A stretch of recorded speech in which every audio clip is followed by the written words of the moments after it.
Moi, je pense qu'on ne peut plus construire. Alors, ça paraît bizarre pour un architecte de dire ça, mais je pense qu'aujourd'hui, notre territoire est tellement fragilisé et il y a tellement de bâtiments non utilisés, peu utilisés ou mal utilisés qu'avoir cet objectif de se dire qu'on va d'abord s'occuper de tout ça avant de continuer à construire. Alors, c'est peut-être malvenu pour un architecte, mais je pense que c'est une notion qui est extrêmement importante aujourd'hui.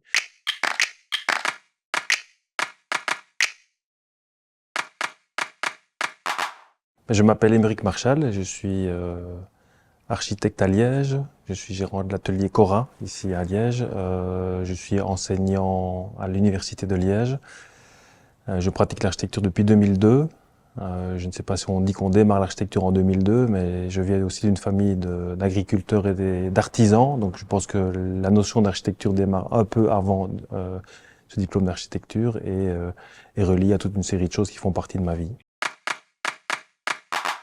C'est un travail d'abord d'équipe, parce que je pense que c'est bien que c'est pas l'atelier Cora, c'est pas moi, c'est une équipe de gens qui sont passionnés par l'architecture, qui sont ambition et obsédés aussi par l'architecture, donc qui fait qu'à un moment donné, on met beaucoup d'énergie à essayer de fabriquer ou de mettre en place des choses qui ont vraiment un intérêt.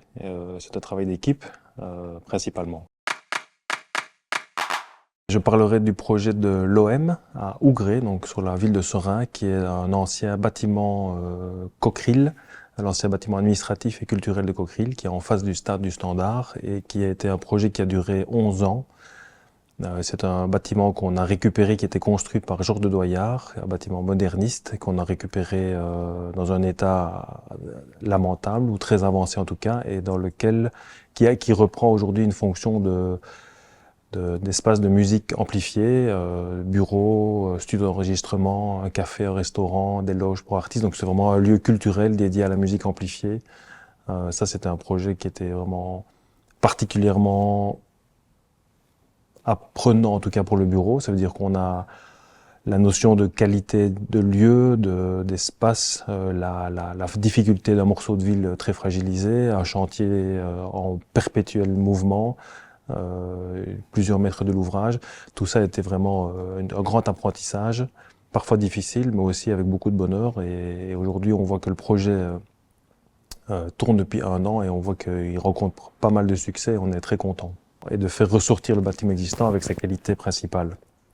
De dire qu'il était très beau, il est très bien intégré, il fait partie du paysage, il est très connu aussi pour la société et par les habitants de la ville.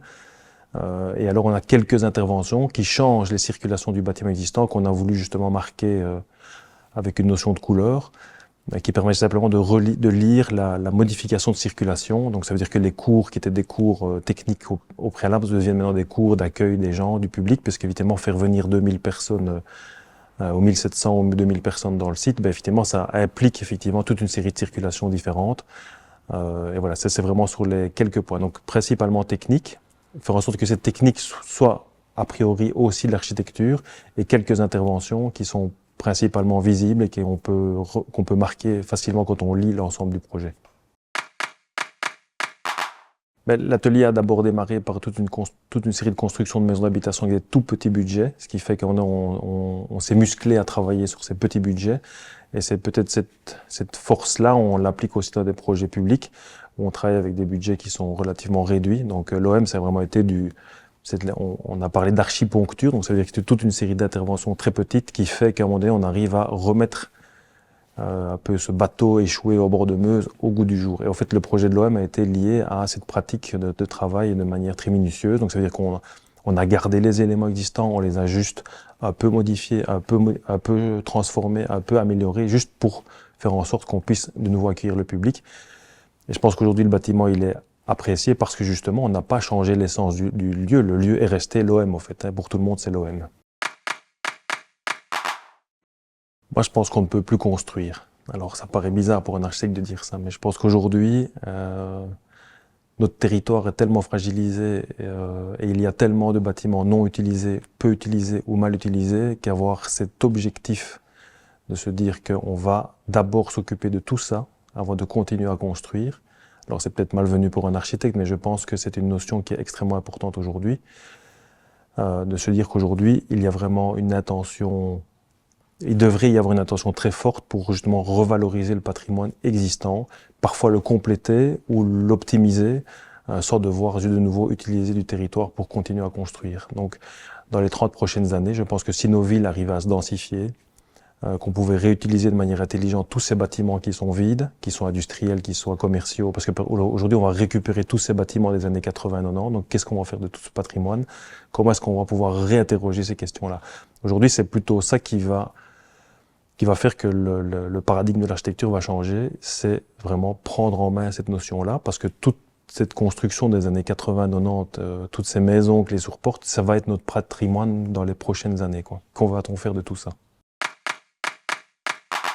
Je suis pas un grand théoricien, mais je pourrais dire que pour moi, l'utopie, c'est un peu déplacer une limite, en fait, hein. Moi, je pense que ce qui est intéressant dans le métier d'architecture, c'est pouvoir se fixer des limites. En tout cas, de pouvoir fixer des limites, pas se fixer, mais fixer des limites.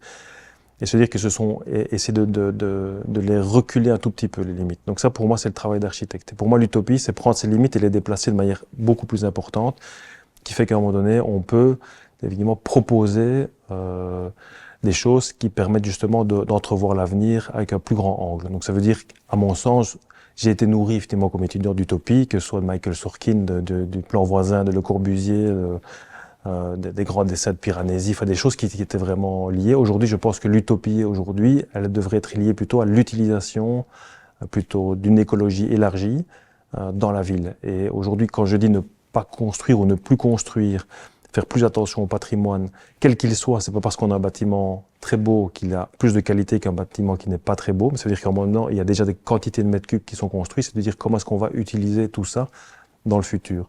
Et l'utopie aujourd'hui, en espérant qu'elle ne soit pas utopique, c'est plutôt de s'inquiéter de cette manière de voir la ville. Mais je pourrais parler de la ville, mais on pourrait aussi parler de la ruralité par rapport à ça.